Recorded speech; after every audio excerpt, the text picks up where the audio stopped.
Come on. 2 seconds. Oh! Yes. Oh my God. God, Hamilton is the greatest of all time. Yep, he is. What a guy. He is. He is. Goat. He's just the greatest. He's the greatest of all time.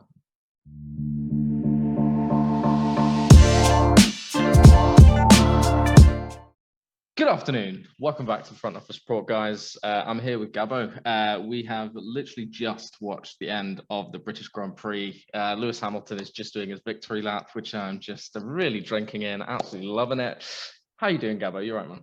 I'm ecstatic. I mean, I'm glad Omar wasn't able to join us. I told him. I wish he had done though, because he would have been so salty right now. Yeah, I know. Well, that's the thing. So he was about to, he had something to do, and I was like, and he was like, yeah, sorry guys, I can't make it.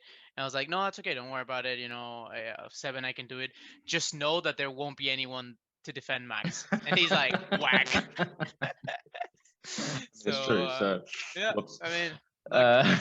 I don't know whether we lead off with that. I mean, it was the big moment straight off. Obviously Max Verstappen, Lewis Hamilton coming together, first lap.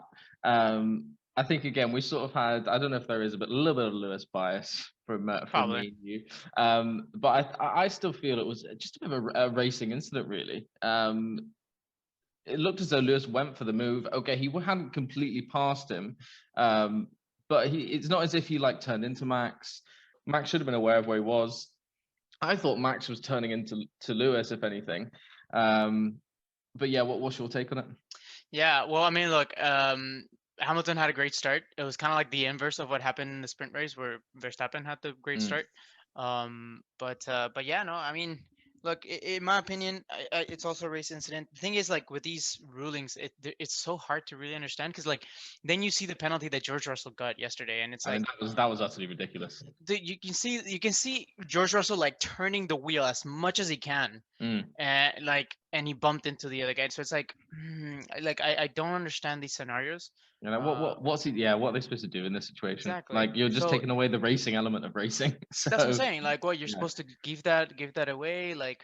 I'm always, I am a fan, or not a fan of, but I always say, if the car behind you is, because they already have the slipstream, they already have the pace to overtake you, then the car should overtake you. You shouldn't move, you shouldn't do anything. You need to let the car drive past. You can defend, but to an extent, yeah. If the car's quicker than you, and the guy's quicker, yeah, exactly, yeah. Exactly.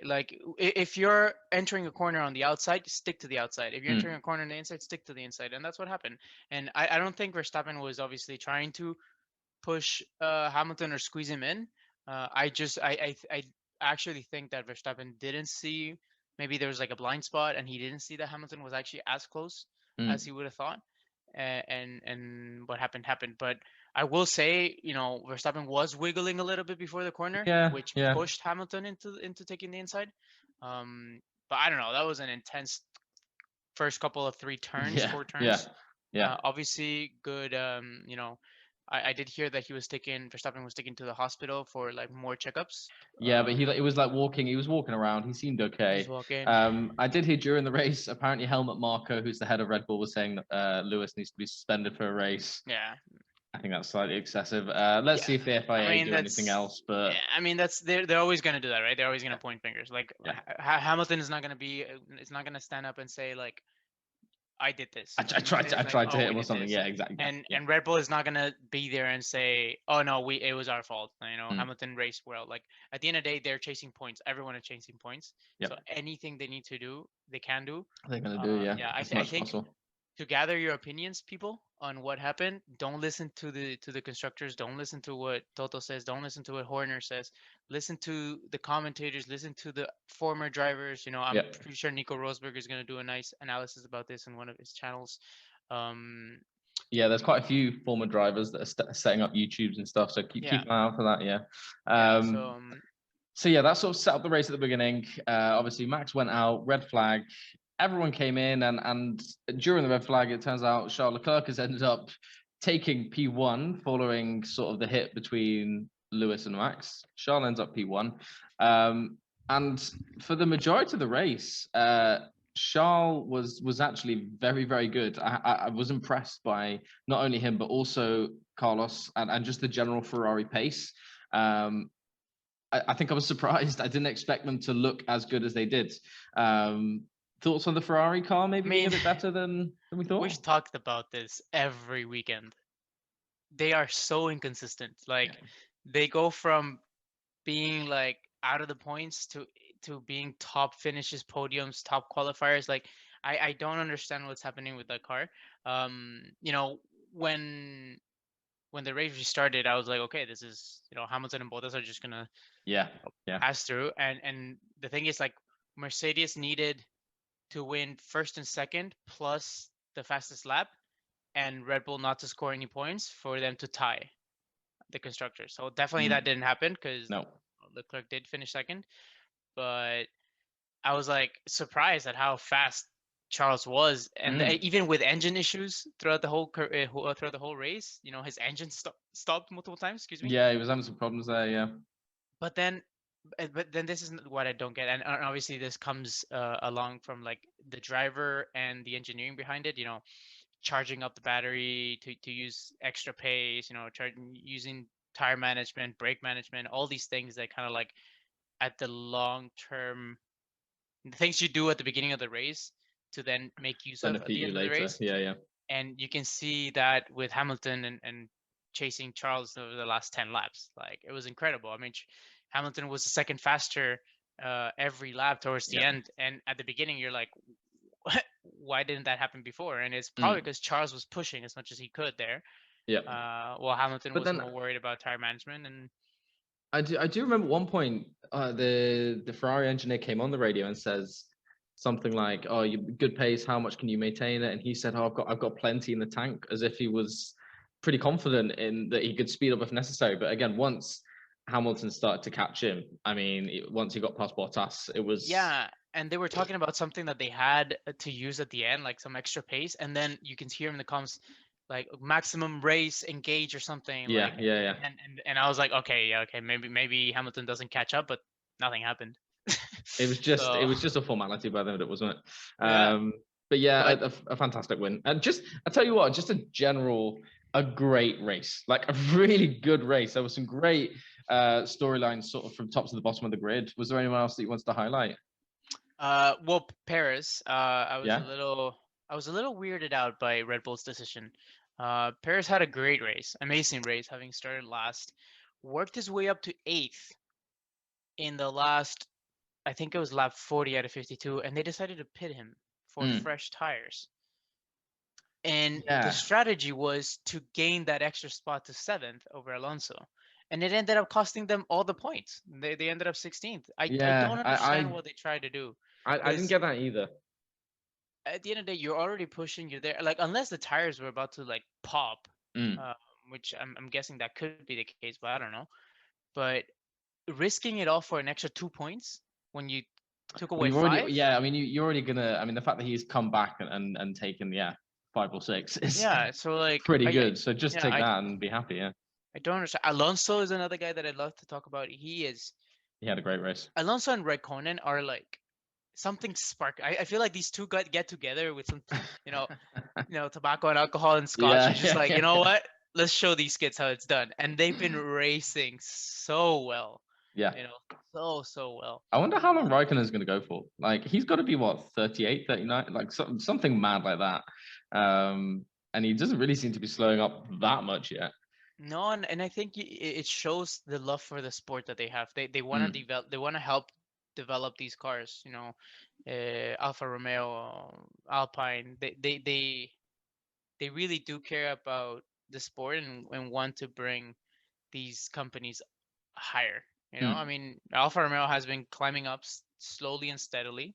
They've kind of been in the middle of the pack, right outside the points. Alpine has had a few nice races back to back. Yeah. But yeah, overall, you mentioned Sainz. Sainz had a great race too. McLaren had a great race. They are really sort of establishing themselves as the third best team, really, to be honest. I mean, okay, yes, we've got Leclerc Ferrari finishing 2nd and 6th. McLaren 4th and 5th, but again, as I say, Ferrari have been up and down, up and down.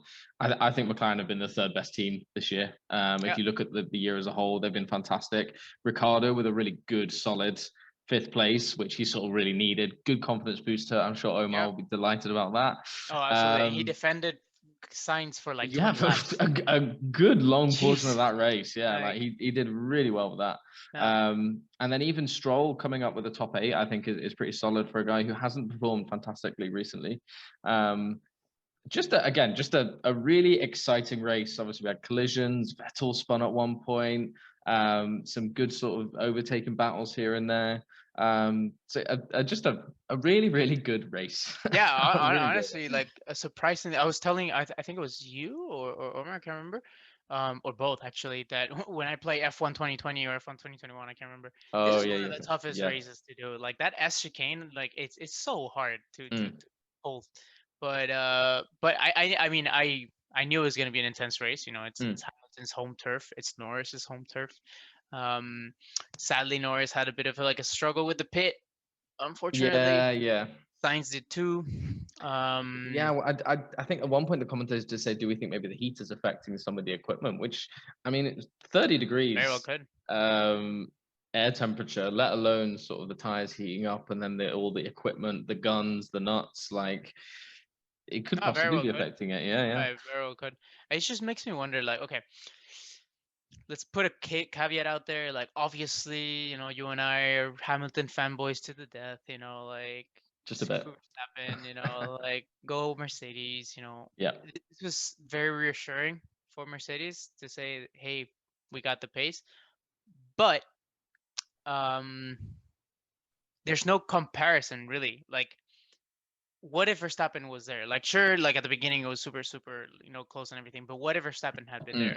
Would he have been chasing Leclerc, for example? Would he have been, maybe both Hamilton and Verstappen like crash a bit, Leclerc goes through, and then they're just constantly chasing? Is Red Bull the car that would chase Leclerc for 50 laps and overtake at the end? Or would they have overtaken, in like 2-3 laps and then just like smoked everyone else, like, and we can't tell that because we will never know. So it's reassuring for Mercedes to get those points, but I'm still not too thrilled at how, I mean, as a viewer, it's great that there's so much competition now at the top 3, but as a Mercedes fan, I'd rather be sitting comfortably in first spot, Yeah, completely. Yeah, no, I completely get that. That's the thing. It's swings and roundabouts in that. Yeah, you want to see exciting races. You want to have things happening. Of course, you want your favorite team and your favorite driver to win. So that's the thing. Like you said, I think it would have been a very different race if Max hadn't gone out. As you say, maybe they do just both sort of have a little juice and then come back on and. Who knows what happens after that? Yeah, it's like, for example, would you want, when you guys won the Premier League by like 20 points, would you want it to be any closer? No. No. I want to destroy people, yeah. And I want to be sitting there comfortably, like not having to worry. Maybe put substitutes and put the starters for the Champions League. Like it's I mean, I'm happy. I'm excited for Hamilton. We're gonna whether he's right, whether he's wrong, whoever. Whoever's at fault. One thing is for sure, this is just gonna keep fueling the hate towards Hamilton. Yeah. Sadly. And it's gonna, it's gonna stoke that sort of Max Lewis battle, like for the rest of the rest of the season is gonna be intense. Yeah. I don't know. Yeah. I don't know what to think. Obviously, I have a couple friends that are very like, I don't want to say they're Verstappen fans, but they're Hamilton haters. Anti-Lewis. Yeah, honestly, like everyone. Yeah. It's either you're either a Hamilton fan or a Hamilton hater. It does seem to be that way, yeah. It is. It really is. It doesn't change the fact that he's the GOAT. End of. Yes. He's the GOAT. He's the GOAT. It's just another example today. Oh yeah. Okay, let's gloat a little bit. So it's his eighth. His eighth champion. His eighth win in Silverstone. Silverstone, yeah. I think that's the most of any driver at any circuit, isn't it? I want to say. Like, I'm sure I heard that fact be abandoned around. Like, he's just the greatest. He's the greatest. Dab it out. Absolutely. He is. I mean, he really is the greatest. He still has 2 more years under his contract. Yep. Mercedes are supposedly giving up on this year and preparing for next year. I mean, the fact he's still winning races when they've given up, yeah, just shows. Yeah, that's true. So look, even if Red Bull does win this year, which could very well be the case, Red Bull just had a horrible weekend, but and not to their fault. Although Perez did kind of like spun off on his own in the sprint race, but do we just want to quickly touch on the sprint race? Just I know we haven't talked about it yet so far. What did you think of it? Absolutely. I have conflicting opinions, man. I don't know about you, but look, as a viewer, I think 100% it's amazing. It's awesome. It's great. It gives us that extra edge. One of my friends was saying it, not to name him, but he was like, it gives him another reason to wake up on Saturdays. Because he's not excited about qualifying. Yeah. I'm excited about qualies. I love qualies, but it's getting George, more of those casual fans. Yeah, that's true. And George is making qualies very interesting. Yes, he is. So I'm getting up every morning to watch qualies. But for those that aren't as dedicated to watching everything, like I don't watch practices. I really don't. No, I'm not really a practice guy. My gears. But if you have people waking up for another race, and yesterday was pretty intense, then as a viewer, 100%, I'm all for it. Keep it up. That's fine. As a team driver or a constructor driver or a race driver, it just doesn't make sense to me. Like you put yourself out there so much, you risk your car so much for them to ruin your chances at the race the day after. Like look at Perez. You're one little mistake. Yeah. One mistake and you're done, because you can't make that up in what, 18 laps. There's no way you can make it up in that short amount of time, and then you start from behind. And then at the same time, I always say that these are more for like the top. It's just gonna make the difference even better for like, or it's gonna make it easier for the top teams. They're gonna have the race pace higher for more laps than if it was just qualifying. So I don't know. I just don't like that it's a race that determines race positions. The whole idea of qualies I've always enjoyed. Manage you put the least amount of fuel, the best tire possible, the best race car settings possible, and just go for the fastest lap. What about you? Yeah, I think I agree with a lot of what you say. I think there's definitely some bonus to it. It was fairly exciting.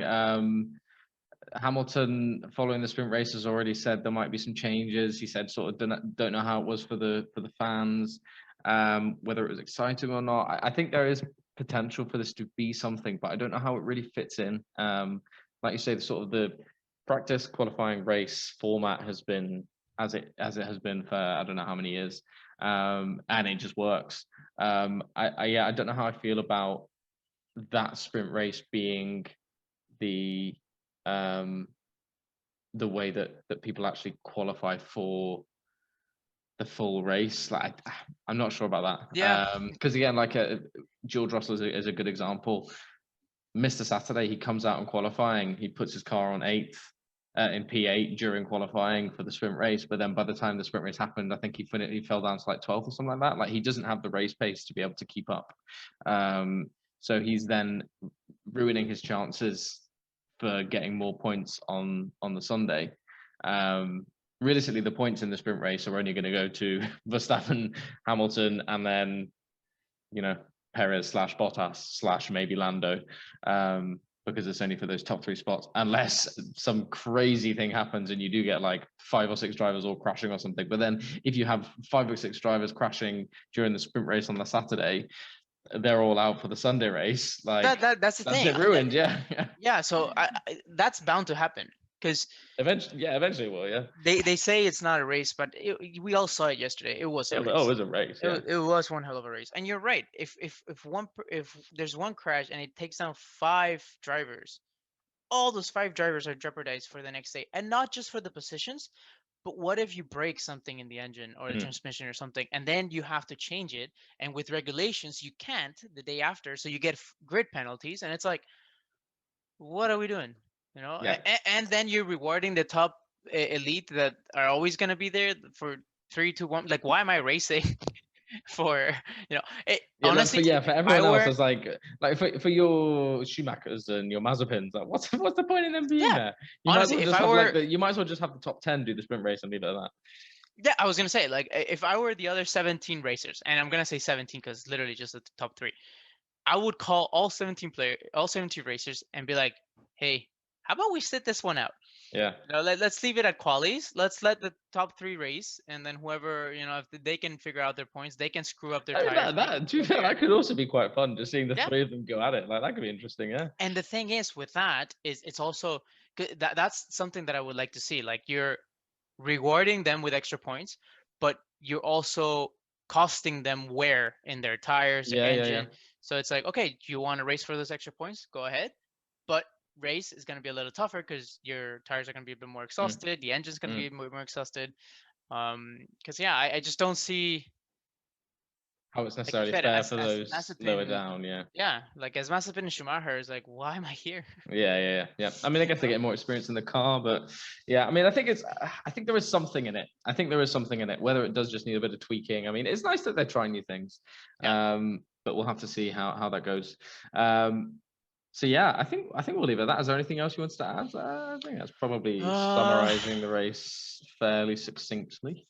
No, I mean, we'll see where the news goes with everything. I mean, the 10-second penalty was I'm trying to put myself in the shoes of everyone else, but Hamilton, it was just a little gentle tap, like just a bad boy. But then again, you're asking, like, was it really his fault? I don't know. Like, I assume that they've given the penalty. That's it, done.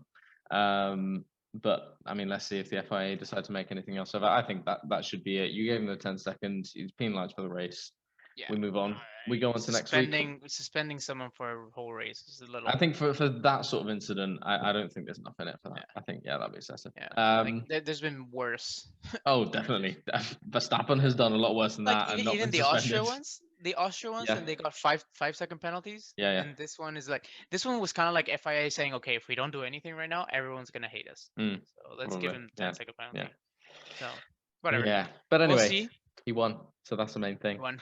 I think we'll leave it at that. Thank you very much, guys. We'll be back, I assume, probably next week. I think Hungarian Grand Prix next week. So we'll try and set something up, whether we do a little preview, react, follow-up, review. We'll sort something. There'll be some more F1 content next week. Yeah, we'll sort something out. We've got some other stuff coming up this week. So make sure you're dropping that subscribe. Give us a like. Let us know how you felt the race went. For all our fellow Lewis fans, come and join us in gloating because it's a good time. It's a good feeling. Right, we'll leave it at that, guys. Thank you very much for watching. See you next time. See you guys.